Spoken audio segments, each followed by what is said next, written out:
Hello, this is Joe Scorese, founder of the Creative Bird Strategies podcast. Welcome. Also, nationwide direct private lender, and you could find us on Apple and Spotify, and also just check us out on our website, creativebirdstrategies.com. And we have another great interview this morning with a mutual colleague of mine. He's friends with a close sponsor and friend of ours, Linda Pelagas of Realty 411. Michael Poggi, published author, national speaker, real estate and alternative investment spearhead, founder of the Millionaires Group. He's an industry leading authority in alternative wealth building strategies. Michael is nationally recognized as a public speaker and professional investor, developer, and author. Michael also speaks on how to buy real estate and invest in many other venues using your IRA or old 401k plan money through the power of self-directing. In fact, he shows people how to transform IRAs and 401ks into completely self-managing money-making machines, creating cash flow monthly and tax-free. He also runs a private equity group that funds projects all over the world. In addition, Mr. Poggi is president and founder of the Millionaires Investment Club based out of Fort Lauderdale, Florida. Michael, good morning. How are you? Thanks for coming on to the Creative Birth Strategies podcast. Thank you, Joe. I appreciate you having me. I'm honored. So we've had some great conversations. I'm a little jealous that you're down in Fort Lauderdale, Florida. I'm in here in sunny Philadelphia. So how did things just get started, becoming an expert in your space? Like, where did it start? Where did it gravitate to? And, where do you feel that you're at now with your business? Yeah, as a young man, I lived south of Chicago. I'm sure you could tell from my accent that, us Italians hang around Chicago as often as we can. But anyway, I started in the south suburbs of Chicago, and I ended up getting a job downtown working as a stockbroker as a very young man. And I got to learn from, not only of my mentors that, investing is the way to get ahead instead of working for a living. But the problem was that I saw many, many, many clients, including my own clients, that either didn't make money in stocks and mutual funds or annuities, made very little money or lost money. So although I became very successful as a stockbroker and I ended up owning my own stock brokerage firm downtown Chicago, I noticed that even my own portfolio wasn't doing as well as I'd like to. So I saw from, learning from my investors that they had most of their money in real estate. So for example, if they had a $10 million net worth, they would allow us to use 500,000 of that for stocks, and the other 9.5 million was in vacant land and new construction and fix and flips and rental properties. So I said, my goodness, why is it that all my clients have 90% of their money in real estate instead? And as I got to learn more, I realized that they can leverage real estate. So for example, if they have $100,000 and they were going to make a choice of what to do with it, they can put it into a mutual fund for 100 grand, dollar for dollar, or they could put it into a $400,000 house by putting $100,000 down payment. So they were able to control 400 grand with just 100 grand. As I got to learn about leverage, then I learned that a lot of the wealthiest people are using tax-free vehicles to get ahead. For example, they're using a real estate IRA, like a real estate Roth IRA. So the real name is a self-directed IRA. And I learned that my clients were investing in real estate and generating profits from the sale of a property or profits from income, rental income, or lending money, all from a self-directed IRA. So when I learned that, I moved my IRA out of Schwab, out of Fidelity, out of a bank, and I moved it into a self-directed IRA, and I made it a Roth so that it's tax-free. And I started to invest in real estate myself. And all of a sudden, my life got easier and better because I had passive income. I had properties going up in value. And sure enough, I was able to beat my stock portfolio money myself. So I ended up liquidating all my stocks, all my mutual funds, and I sold my stock brokerage firm for millions and moved to Florida and put everything that I had into different real estate strategies, meaning, building houses, flipping apartment buildings, and buying small shopping centers, things like that. But one of my biggest successes, Joe, was from quarter-acre buildable vacant lots in fast-growing resort communities. And that one took off like crazy because I was able to buy lots very cheap, hold on to them for a reasonable amount of time and then sell them on terms and create massive cash flow, all tax-free. So, obviously you're in the vacant lot investing space and you've found a passion for it. Yeah. Let's talk about some of the benefits versus other asset classes. Like Yeah. what would be an investor that hey, I want to get into land. What are some of these benefits versus other asset classes that separate, land acquisition or land opportunities versus single family through core family or multifamily for that matter? Yeah, great question, Joe. Well, for me, I like to have freedom of my time and low headaches and low stress. So vacant lots provide that for me as a strategy. Here's why. With vacant lots, I don't have anything to do but sell them on terms later on down the road and collect a monthly check, a monthly passive income. So that means that there's no repairs, no maintenance, nothing to do, not even mowing the lawn, because all of the lots that I buy are all wooded with trees on them. And I learned very early that I don't want to spend money on a lot that has grass that I got to spend $70 every 2 weeks, or maybe has high taxes like in Florida. So I don't invest in Florida at all anymore. And I did make a lot of money from investing in Florida. But what I wanted was lower maintenance, meaning nothing to do. So what I would do is I would buy a lot for 10 or 15 grand. I would hold it for 5 years until it doubled. So let's say it doubled in 5 years. Now I've got about a 20% return per year, approximately. And that was attractive because I couldn't get that in mutual funds. I couldn't get that in the stock market unless I was very lucky. And so by owning vacant lots, I had almost no downside. I don't think I've ever had a vacant lot go down in value. Either it stayed the same, like during COVID, or it went up because builders are building like crazy in the subdivisions that I go into. So I only focus on really, really fast growing resort communities that have lakes and golf courses. So the easy part of this is headache free, because vacant lots are simple. I don't have to deal with a general contractor. I don't have to deal with any maintenance. I don't have to deal with any tenants.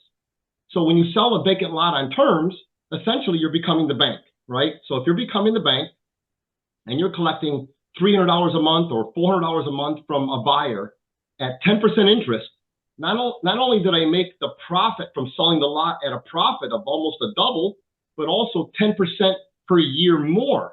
And even just the 10% per year more beats most stock and mutual fund portfolios. So very exciting. So what locations do you target and why are they ideal for this strategy? I started off practicing 25 years ago in Florida, and those were not resort properties. Those were just regular lots in regular subdivisions where the taxes were higher. You had to mow the lawn. So I started to switch to resort properties that were wooded. So first thing I did was I tried out an area in Texas a long time ago called Lago Vista, Texas, near Austin. And I was buying lots in there years ago for $9,000 or $10,000.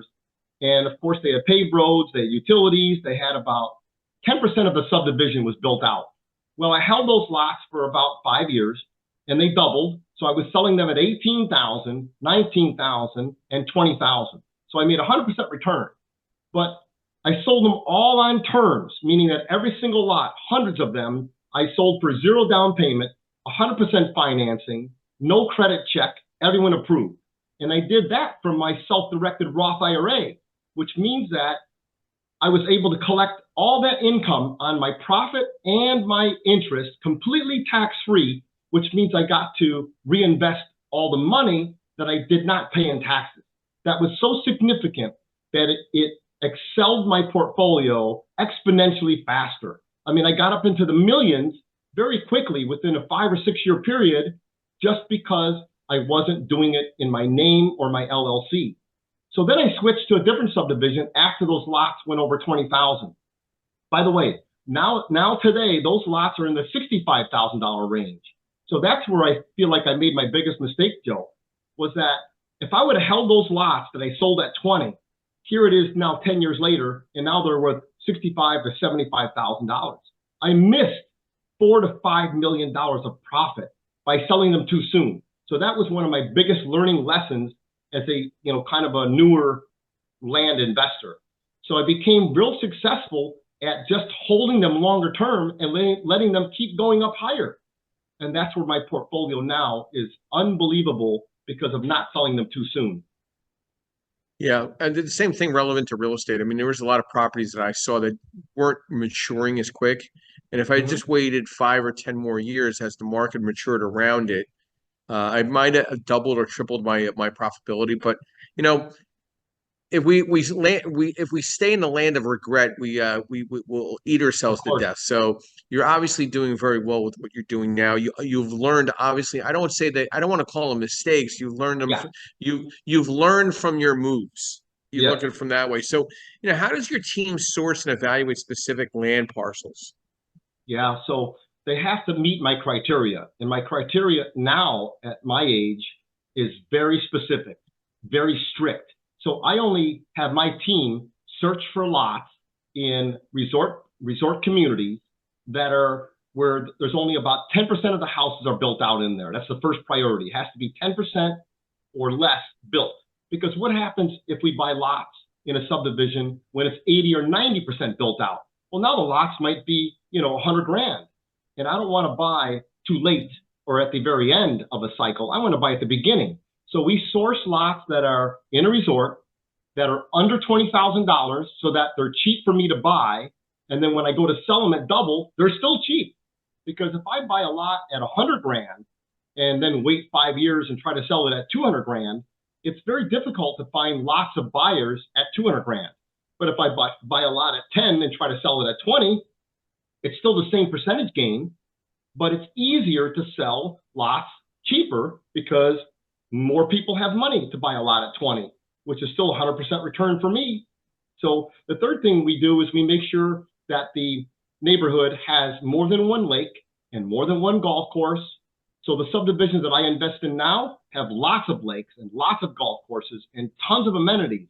So that means that my future buyer could actually just buy the lot to use the amenities, and they don't really care to build a house necessarily right now. So the people that buy lots from me are typically buying them for investment purposes, to replace mutual funds, to replace stocks, and then also to get the appreciation and use the amenities. Then the third thing we do is we look for locations with low taxes, where I'm only paying $60 a year for taxes on my vacant lots. Low maintenance fees. So you always want to have lots that have a maintenance fee, because if not, then the roads get bad and the grass grows up in the ditch and garbage gets dumped there. So we only focus on communities that do have a property owners association fee, and that's called a POA fee. In this case, the fees that I pay in the subdivision that I invest in are only $16 a month. So again, low taxes, low POA fees, and also low cost of living and lots of growth, meaning that there's lots of permits being pulled. That's something that my research department is very diligent on checking to make sure with planning and zoning. Are there permits getting pulled for houses? Are there permits getting pulled for apartments? Are there permits getting pulled to widen the roads for schools, Walmarts, shopping centers, etc.? And if there is, that tells me that I've got a chance of making a great return in my lifetime, rather than buying in something where it's too remote, where there's no internet yet, or there's no houses yet, there's no roads yet. In that case, I might make money when I'm long gone, meaning my great grandkids, and I don't want that. So my criteria now is so strict and so narrow that I've narrowed it down to a science, where if I can buy lots in communities that are up and coming with only 10% of the houses built, when the houses finally get built all around my vacant lots, they go way up in value, 80,000, 90,000, 100,000, just by waiting my turn, and there's nothing to do, meaning completely passive. So I can travel, go around the world, spend time with my wife and kids, and not have to worry about anything, and let my investments do their thing. Very exciting. So let's dive into the typical process and timeline for the purchase to the sale for the investors. And also, let's talk about returns on the investment that have generated for yourself in the past and present, combined on those questions. Sure. So let me answer the second question first. Typically, our vacant lots that we're buying in fast-growing resorts usually average about 20% return a year. Now, of course, that's not guaranteed. It could be more, it could be less. But if I was going to place a bet on buying mutual funds or stocks and holding those for 5, 10, or 20 years, compared to buying vacant lots and holding those for 5, 10, or 20 years. Vacant lots, in my mind, are much safer, more stable, and plus have a higher upside potential. So if I can double my money in 5 years or triple it in 10 years, I'm happy. I'm very happy. So for me, my goal is to average at least 20% a year from no headaches, meaning no tenants, no aggravation, no nothing. And then when I sell them, if I sell them on terms and become the bank in my Roth IRA, I create another 10% income more per year from those vacant lots. So I get paid twice. I get paid for the profit of my own lot, and I get paid for the interest by selling them on terms. The second question you asked was, what is the process for us to buy vacant lots? So all I do is I help my investors and my family and my friends to buy vacant lots every day. And all we're doing is using our same system, which is we send out thousands of offers every month to a subdivision to buy vacant lots in there. Maybe 6,000 offers or 7,000 offers every month. So we're spending $5,000 or $6,000 a month just to get offers into someone's mailbox. Now remember, the sellers of those lots don't live in that neighborhood. They live all around the United States. So when they get an offer from me, it says, hey, my company name, I would like to buy your vacant lot, and I'm trying to make offers just below market value. So I actually get some people to say yes. Once we do that, let's say I make 6,000 offers, I might get 60 yeses back. So let's say 60 people reply to the letter and they say, yes, I'll sell you my lot. So then that's when the rest of my team kicks in gear, and they have to do many things to make sure that the lot meets my criteria. For example, it has to be a good buildable lot. It can't be a lot where it's got a big ravine running through it, or it's too steep to build on, or it's got big boulders blocking the entrance. It has to be a good buildable lot. It has to have no liens on the property. So I've got one teammate that is looking at the lots, that actually lives in the subdivision, that walks the lots for me. I have one teammate on my team that makes the offers. I have one teammate that negotiates with all the sellers. So we're negotiating with 60 to 80 sellers a month, discussing their sale price. And then once that we agree and we know the lot is not too small, if the lot is at least a quarter acre, then it fits my criteria. If it's only an eighth of an acre, then we don't buy that lot. We pass on it, and we end up not taking it into inventory. So let's assume that we find out that the lot is good. It's a quarter acre. It's buildable. It's got no liens on it. And we walk the property, and it's a good buildable lot that we would be happy with for the rest of our life. Then we end up closing on those lots.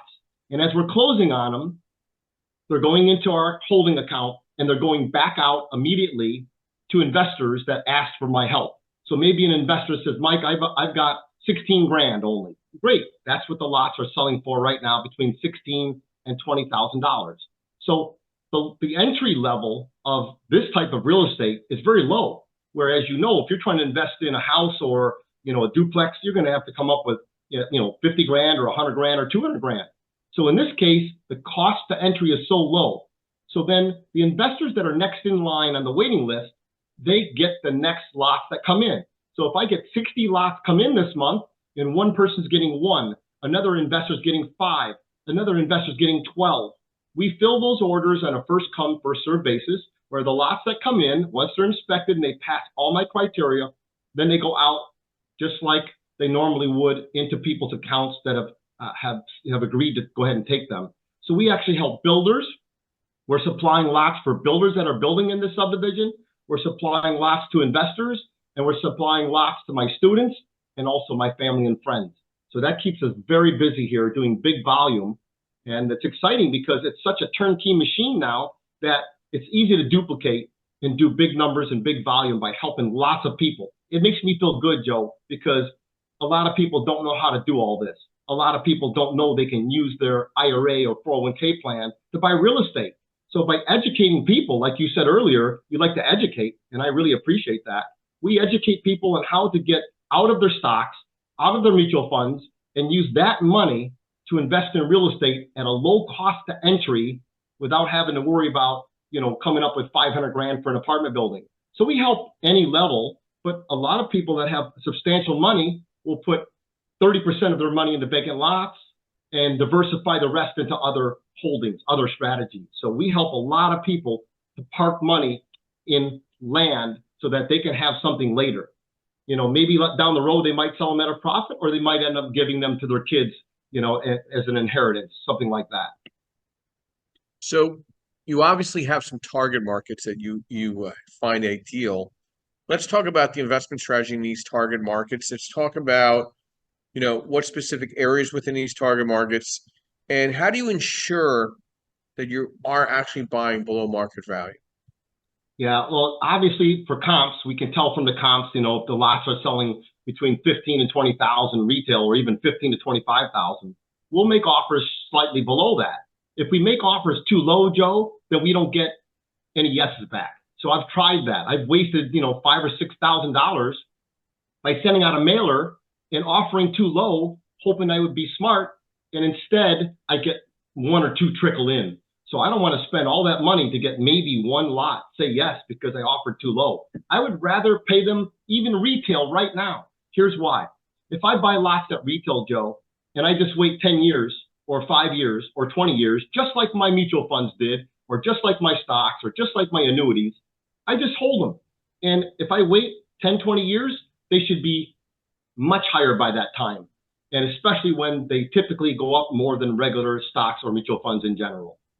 So as far as, which neighborhoods, again, I have a company that does research for me to find me lots that meet my criteria. There's not that many subdivisions in the United States that are below 20 grand, that have very low taxes, that have low POA fees, that are buildable, that have streets and utilities and stop signs and, telephone poles and schools and banks and restaurants and churches. That has to be all in place. So when we identify a subdivision like that, that's below 20 grand, we'll stay in there for years and we'll accumulate and accumulate and accumulate. Even if I buy only one lot a year for myself, that's better than not doing anything at all. So let's talk about some locations. I know you clarified some in some of the notes that we put together. Where would you suggest in where this 20,000 mark? I mean, I have some opinions on some markets. They might not be the same, but where are Yes. you focusing on behalf of yourself and your clients right now? Yeah, right now we're focusing on a subdivision called Bella Vista. It's in Arkansas, and it's right next to Walmart's big giant headquarters. So when I was looking at this subdivision many years ago, the lots were at $2,000. And now I still own many of those in my own IRA and in my LLC. And now they're worth, like I said, between 15 and 25,000. So by me keeping those and not selling those lots, I've been able to make way bigger returns percentage than my stocks or mutual funds. So Bella Vista, Arkansas is a massive subdivision. Joe, it's like the size of Fort Lauderdale. I mean, where, you're talking about 65 square miles. So in that subdivision, it's so big that it holds 8 big lakes. I mean, big lakes where you can jet ski, water ski, race, or whatever. And then 7 golf courses. So when someone goes to buy my lots that I've been holding all these years, and they ask me from the advertisement, hey, does your subdivision have lakes or golf courses? I'm like, yeah, more than one, as a matter of fact. That's a big selling tool. And then it has 5 swimming pools and 12 tennis courts, and tons of biking trails, tons of nature trails, and it's in the Ozark Mountains. So it's a beautiful vacation resort area. So that area, I will stay in there until I can't buy them below 20,000 anymore. Once that we hit that mark where I can't get any more yeses back below 20,000, then I will stay only as a holder of those lots in there for long term. And then I'll move to a different subdivision where I can start buying lots again at 10 or 12 or 15,000 again, and just build my portfolio up from another subdivision. But right now, that subdivision is so hot in Bella Vista, Arkansas, that everyone is fighting over the lots. I'm getting offers every day from builders saying, I need your lot. I want to build a house on your lot. Please sell me your lot. So I'm getting offers from investors and builders nonstop. I have a stack of them. It's amazing. So, we're going to age ourselves, but I remember the advertising 15, 20 years ago by Eric Estrada from formerly of Chips. He was pushing that whole agenda back then. Yep. So obviously the markets have shifted up and down. How are you highlighting I mean, it doesn't seem like you have to do a heavy marketing where you have already inbound developers trying to identify lots for themselves to build on because they got to keep moving to the next deal. Yeah. Are you collaborating with them in the development and then identifying buyers out of state, in state? And like, I'm, where does see, the I'm expertise not come dealing in with to any, I'm not dealing evaluate with, the returns for the investors? yeah, you're right. But I'm not actually helping the builders build their houses. I'm just providing a service for them. And Yeah. we make a small fee of $1,000 per lot. So we don't, make a big profit. We make a small profit for helping, 60 to 100 lots a month. And maybe one builder asks for 5 lots. They build the houses. They buy the lots from me. They end up making all the profit from building the houses there. So what do you, it sounds like you're very passionate about this. I mean, I really feel the passion through our discussion here. What do you enjoy most about helping investors succeed through these type of programs in Arkansas and Texas? And, you know, where's the big play on this for yourself and for the clients that you're working with right now? Well, you and I both are very successful. We have a lot of money and because of our efforts and our hard work.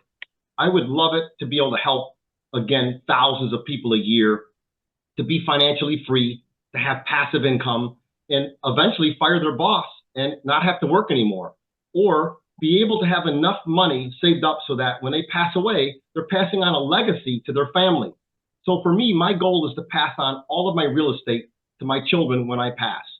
And so I don't need to sell my lots. I can hold my lots even if they're triple, quadruple, doesn't matter. So my main goal is to help people just like me who are looking to get out of stocks, out of mutual funds or annuities or bonds, and get it into real estate at a low cost to entry. And if they want to do it tax free, we can help them with that. If they would rather do it in their name or their LLC, no problem. Either way, when I help people with this, it makes me feel good because I remember people like you, Joe, that gave me a break when I was younger and gave me some tips and taught me some things that if I didn't know them, I would not be where I'm at today. So I'm very grateful for my mentors, 20, 30 years ago. And now I have the ability to share my secrets and my strategies with other people. And when I see other people win, it just, fills my heart with joy because I hate it. I hate when I see people work until they're 60 or 70 years old and not being able to retire because they're stuck. They're stuck working because they made wrong choices. They're stuck in mutual funds that either never went up or are break even or down. And you can't go back 20 years ago and say, oh, I should have picked different mutual funds, or I should have picked different stocks, or I should have invested in real estate, even worse. So by helping people to get into real estate right now, I'm doing them a big favor. And by teaching them, how to buy them, how to hold them, how to sell them on terms, how to make land cash flow, just like a duplex, then, oh my gosh, it changes people's lives. So I've helped over 5,000 people to get to this point where many of them have changed their life. They traveled, they were able to quit their job, and now they have massive passive income and profits from simply quarter-acre buildable lots. So what sets your program apart from any other real estate investment opportunities that are out there, especially in the land acquisition space? Well, most land programs are not done for you like mine. Mine is done for you where we handle everything. We're the ones that send out all the offers. We're the ones that inspect the lots. We have someone we pay on the ground to walk them. We're the ones that negotiate with the sellers. We're the ones that do lien searches. We're the ones that prepare all the contracts to buy the lots from the seller. So there's no program out there that I have ever found like mine that is turnkey done for you. All I see is other people selling a course on how to be a land flipper or how to be a land buyer. And most people that I talk to don't want a course. They want someone to do it for them, and they don't mind giving them a small fee to do that. So by talking to all my investors over all these years and giving them all this education, they're excited. But what they say to me is, Mike, that's great, but I don't want to learn how to do all this. I don't want to go make offers. I'm a dentist. I'm a doctor. I'm a business person, whatever. People do not want to do the work themselves. They want to hire someone like an expert like myself that can find the lots for them, get them into their IRA, get them into their old 401k plan, or get them into their LLC, and then they can be done with it. They can go back to doing what they are good at. Because remember, not everyone's good at finding good real estate deals. It is an art, and you know that from your experience you're an expert at it as well, so you can understand where I'm coming from. So how can we reach you and get a complimentary private consultation with you so we can see more information? Thanks, Joe. First off, I have a book on Amazon. It's a top seller called Build Wealth Tax Free. And the reason why that's important is because the first chapter talks about IRA secrets, meaning how do you use your IRA to buy real estate? How do you get a real estate Roth IRA? How do you get money into your IRA more than just $6,500 a year? Because I think you and I both know that most people are discouraged by an IRA because they think they can only contribute $6,500 a year. In my case, I borrow money from sellers of land and make them payments to buy more land or a duplex or a house, anything. So I can teach people how to do all those real estate strategies by using a self-directed IRA. That's in my first chapter. The second chapter of my book talks about all of my trials and tribulations starting in the land business and then finally getting it perfected. And now it's an absolute turnkey money-making machine. So if people want to reach me, there's a couple things I have to offer. One is a webinar every Thursday evening at 7 p.m. Eastern time that you can hop on. And if you send me an email or a text, I can get you on the mailing list so that you can actually get on there and be invited to a webinar to see exactly how I buy them, where I buy them, what the lots look like, and everything about the neighborhood and why it's such a successful territory. So a couple of things, if you can probably even add it into the chat or add it after the end of this podcast, but you can use my calendar to get on my calendar, which is www.meetwithmichaelpoggi.com. So that's meet with Michael and then Poggi, Poggi, meetwithmichaelpoggi.com. The second way to reach me is go ahead and text me. I mean, I'm an open book. I'm here to help people. So you can use my cell phone number to text me, and I would then be able to send you an invitation to the webinar that will teach you about the specific vacant lots. And my phone number, cell phone, that you can use to text me on is 954-258-6954. And if you would, please let me know in the text that you found this podcast phone number of mine from Joe so that I know who it is. Very simple. Michael, I want to thank you. I look forward to meeting you in person. Hopefully you'll be here at the Philadelphia Creative Birth Strategies Realty 4-in-1 event in April on the 13th. Yep. I think you'd be a great ad because, you know, it's another type of asset acquisition that it can build massive passive wealth and generational wealth as well. I want to thank you very much for coming on to the Creative Birth Strategies podcast. We're going to get this out onto Apple and Spotify. And I really thank you for your time on the weekend. And I look forward to meeting in person in the immediate future. Thank you, my friend. I really, like I said before, I really appreciate you allowing me to do this. Thank you guys so much. So anyone that needs help, please reach out to me and I will get you on the right track. We'll do a consultation for free. We'll look at your portfolio and see what funds you have available. Like I said, it's a cheap cost to entry. We're talking 16 to 20,000 to buy a vacant lot. So whether you only want 1 or 20 or 100 doesn't matter. We can help you at any level. We're very generous and very helpful. Thank you, Joe. Thank you, Michael. And have a great day. Thank you, everybody. We'll see you soon again at the Creative Birth Strategies podcast. Have a great day. Thank you.